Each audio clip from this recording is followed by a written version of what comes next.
او یو ترکان یو لور دا لور او ترکان خو لویه خبره ده دا خو زمونږ وروڼه دوستان دي یو اجرام دا حق لري چې د الیکشن وکړم او زه ممبر جوړ شم نو مولا که څه چل دی دی نشي جوړېدی دی ستا د معاشرې فرد نه دی دی د معاشرې اوسېدونکی نه دی دی د ملک کس نه دی ښه د په اسمبلی کې څه وکړل یو خبره درته صرف او صرف کوم ټول یې په غوږونو باندې واورئ قادیاني کافر دی که مسلمان ټول وایي مرزا غلام احمد مسلمان دی که کافر جھوٹا نه دي د پیغمبرۍ دعوه چې کړې وه او چې څوک مرزا غلام احمد ته مسلمان وایي دا سړی کافر دی که مسلمان دا خو زمونږ عقیده ده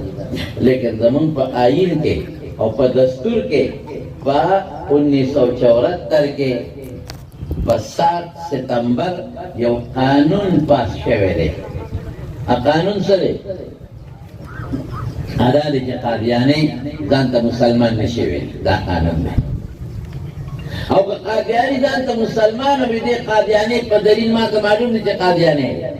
او ته ځان ته مسلمان وي دغه پولیس سټیشن ته لاړ شه او رپورټ پې وکړه پولیس پې ګیری او که دی الیکشن ته ودرېده او دی د اقلیت په بنیاد ودرېږي چې د غیر مسلم بالکل ټیک ده او که دی د مسلمان په حیثیت الیکشن ته ودرېده دی مجرم دی د آیین او د دستور دی به جیل ته دی ځان ته مسلمان نشي ویلی د آیین او د دستور د پاکستان لاندې دی خپل عبادت خانه چې دی پکې خپل باطل عبادت کوي هغې ته مسجد نشي ویلی که مرزاړه ورته وایي که هر څه ورته وایي دی خپل مړی د مسلمان په مقبره کې نشي ښخولی دی ځان ته مسلمان نشي ویلی دی په پاسپورټ کې د اسلام په خانه کې دا نشي لیکلی چې د مسلمان یم دی په شناختی کارت کې دا نشي لیکلی چې زما مذهب اسلام دی دی د مسلمان په حیثیت باندې که په غلا دی بیا د دې حج بیت الله ته مدینې منورې ته نشي تللی دا قانون چا په اسمبلی کې پاس کړی دی دا علما او د چا ډیبیټ کړی په اسمبلی کې او د مرزا غلام احمد هغه باطل خلیفه مرزا ناصر سره په اسمبلی کې مناظره چا کړې ده او چا په اسمبلی کې دا مناظره ګټلې ده او دا بل دپاره محرک او پاس کوونکي څوک دا بل چا پاس کړی دی مناظره چا کړې ده مقابله چا کړې ده د قائد جمعیت والد محترم مفتی محمود رحمت الله علیه نعرہ تکبیر نعرہ تکبیر سر بکم سر بولن جمعیت علماء اسلام وقت کم دی لکه اخیری خبر درته کوم ډاکټر صاحب ډاکټر شیر علي شاه صاحب وی مفتی صاحب چې کله دلته بل پاس شو د اسمبلی نه او قانون وګرځېد نو مفتی صاحب مدینې منورې ته راغلی مفتی محمود رحمت الله علیه نو موږ یې هلته ډېره لوی استقبالي یو ټوله دنیا کې جشن و ډېر زیات خلک خوشحاله ځکه د دې دپاره ډېر لوی جلسې جلوسونه مظاهرې شوې وې او د دې دپاره 10,000 مسلمانان د پاکستان په کلي کوڅو کې شهیدان شوي دي داسې اسانه باندې کار نه دی شوی مفتی صاحب چې راغی مدینې شریفې ته موږ ډېر خوشحاله وو موږ مبارکي استقبالیه وکړه مفتی صاحب په باب السلام ورغی او نه یې لاړ په رسول الله مبارک سلام واچوه تاسو دې خدای ټول مو بیا لاړ په حضرت ابوبکر صدیق سلام واچوه بیا لاړ په حضرت عمر فاروق سلام واچوه رضی الله تعالی عنهما چې بیا اوت واپس راغی نو بیا په باب السلام ورته موږ وی حضرت تاسو خو سلام وکړه که نه راځئ چې ځو لږ به دمه شئ نو بیا به راشئ وی نه ما خو سلام وکړو او چې کوم مقصد در راغلی هغه خو مې لا نه دی کړی وی حضرت څه مقصد دی مقصد خو دا چې د رسول الله مبارک ملاقات وشي او په حضور پاک سلام واچئ بل څه مقصد دی وی نه خو زما خپل سلام و چې مدینې ته رالم اچوم به زه په یو بل مقصد راغلی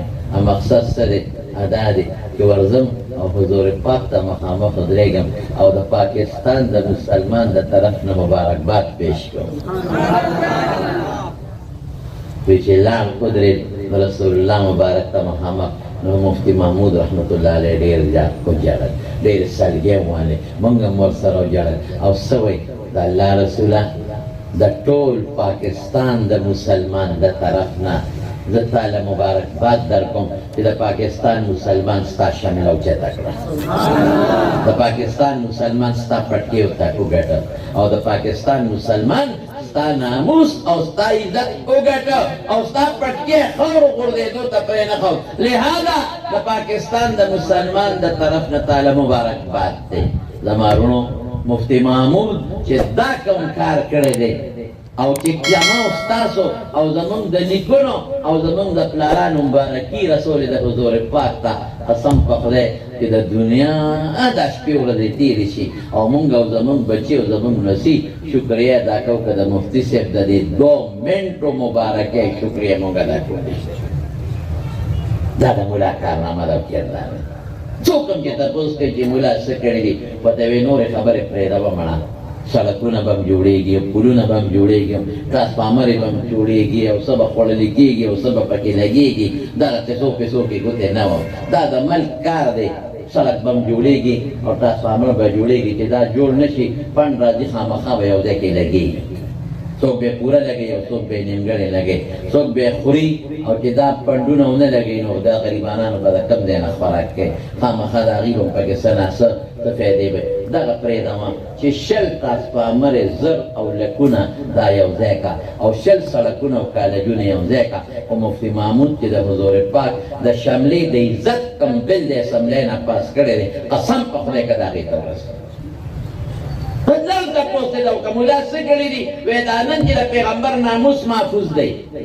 نن چې د پیغمبر شمله د آیین په بنیاد اوچته ده، نن چې د پیغمبر جامه اوچته ده، دا د چا برکت دی؟ دا د مفتي محمود برکت دی. دا ما لپاره ډېره لویه خبره ده. ما د پیغمبر ناموس اوچت کړی دی، آیین او دستور کې قانون ما له پاس کړی دی. او زه به یو خبره وکړم د بوټو صاحب، دا د ټولو پاټو یو بل سره څه نه څه اختلافات وي، دا وي د اختلافات د پاټو، لیکن د بوټو صاحب تم اوس مړ دی، هغه تم خراج تحسین پیش کوم چې بوټو صاحب کم وخت کې دستخط کو په دې بیل باندې په حیثیت د وزیر اعظم ایسا وایي میں آج اسی وقت اپنے موت پہ دستخط کر رہا ہوں. هغه ته پته وه چې دا د دنیا د کافرانو مقابله ده او دا مقابله په اسمبلی کې مفتي محمود رحمت الله علیه ګټلې ده. ډیبیټ مفتي محمود محرک شاه احمد نوراني بل د هغه طرف نه پیش شوی دی، لیکن ډیبیټ مناظره مباحثه میدان مفتي محمود رحمت الله علیه ګټلې ده. اوس زما وروڼو خلک لګیا دي او کوشش کوي چې دې بل کې موږ ترمیم وکړو او دا د رسول الله مبارک پټکي یو ځل بیا موږ روان کړو او د حضور پاک په دې جامه بیا موږ چقړې ور واچو. نو موږ علما دې له لیږو چې د پیغمبر د ناموس د هغه بل تحفظ او حفاظت وکړي. نو چې ته په دې نیت ملا ته اوټ واچې چې د دې دې لېږم چې د پیغمبر د ناموس تحفظ وکړي، د هغه بل حفاظت وکړي، هغه پټکي محفوظ پاتې شي. رښتیا ووایه ستا په اوټ اچولو کې تاله اجر او ثواب ملویږي که نه ملویږي؟ بعضې خلک هسې ملیانو سره یې ناست دي. یو سړی د اسمبلی ممبر و یو وخت کې، نو ما ته یو سړي خبره کوله، وی چې موټر ته وخت دا ممبر صاحب، نو وی دې سړي داسې سوړه سویلې وکړه. وی ما یې تپوس وکړه چې هلکه دا سوړه سویلې دې ولې وکړه؟ ویره دا مولوي صاحب ممبر شو او چې دې موټر ته وخته زړه مې سولې، قسم ته زړه مې سولې زړه. او ما ته په خپله یو سیکرټري ریټایر دی اوس هغه وخت کې سیکرټري و د یو محکمې، زه ورسره ما دوست و خو د ملیانو مخالف، دا د مجلس عمل دور زه ورغلم کېناستم، سیکرټري صاحب تا ته د دې ملا څه تکلیف دی؟ تا ته تپوس کوم دا به دې بیګار شته؟ وی نه، قسم دې دا د هغه الفاظ و. وی یو وخت کې زه په افتاباد کې ایسی او یو منستر یې یاد که نه تیاګلی ته ته وی ما ته وی چې دومره پیټۍ شراب ورسوه، دومره داسې ورسوه. وی قسم په خدای مونږ ورې بیګارونه کړل او قسم یې وخوړه چې د مړو چې مړی بیو شو د هغې کفن دفن د هغې سخاته پورې به مونږ د رشوت پیسې را جمع کولو دا موره کړې. وی د ملا د طرف نه دا ډیمانډونه شته؟ وی نه. ملا چې تخت دیږي څونه په طریقه را تخت دیږي، بسم الله ولیکي، السلام علیکم، ممنون فرماوي څومره په عزت. او مې دا خلک چې براله او په بوټ پستا دروازه والا نه بوته ولاړ مې اخر ولې دا مولا دې بریش تا ته د مولا نه څه تکلیف دی سمنا زمونږ عزت کوي زمونږ قدر کوي په موږ هېڅ بېګارونه نشته نو مې اخر تکلیف سره وی تکلیف دا دی چې مړه دا مولیان پرون زمونږ جوماتونو کې ناست وو زمونږ وظیفې ډوډۍ مې خوړې اوس په دې غټو ګاډو کې ناست وي قسم په خدای وړه مسوځي مېړه نه خدای دی هغه بل ځای مو سوځي خدای وسوځي خدای ظالمه ولې سوځي خدای ولې سوځي څه چلو شو یعنی د پیغمبر په مسله چې کوم ناست دی او هغه له خدای په شری ورکړه نو ستا ړه سوځي دا ولې دا یې نه صلی ته د مولا څه ضرورت دی ستا ورته څه ضرورت دی قاڼه ستا ورته څه ضرورت دی سملی کې ضرورت خو د مولا دی چې ما د دین خدمت وکړي ما د دین دفاع وکړي تاسو خو ډېر خوش قسمته یې چې تاسو ته د مولانا قاسم صاحب غوندې شخصیت خدای په قسمت درکړی دی حافظ صاحب تاسو پاس کړی دی بلکل کمال کړی دی او مولانا قاسم صاحب هم څنګه ما د ورور افتخار خان تاسو ته خبره وکړله نو انشاءالله دا خو الیکشن سوره دی پر ملتوي چې ملتوي نه و که نه نو تاسو به دا سولکۍ لیدلې وي چې په دې سړي بیا د راوړوي دا مسلمانان دي دا نیکان دي دا صالحان دي دا واړه دا ټول دا به انشاءالله ټول د مولانا قاسم پټکي اوچته ګټه زما په دواړو کې ده خو په یو څیز نه ګورې هسې نه چې ته وایې مړه که پاس کېږي پیل کېږي نه پاس کېږي به چې صرف دومره وشي چې دا د مولانا قاسم په سم کوم پټکې دی چې دا خړ نه شي او د محتمم باباجي صاحب عزت د هغه د وفات نه پس هم برقرار پاتې شي که خیر انشاءالله نو کوی به انشاءالله راشي که نه ټول ملګري الله مو خوشحاله کړه الله مو برکت نصیب کړه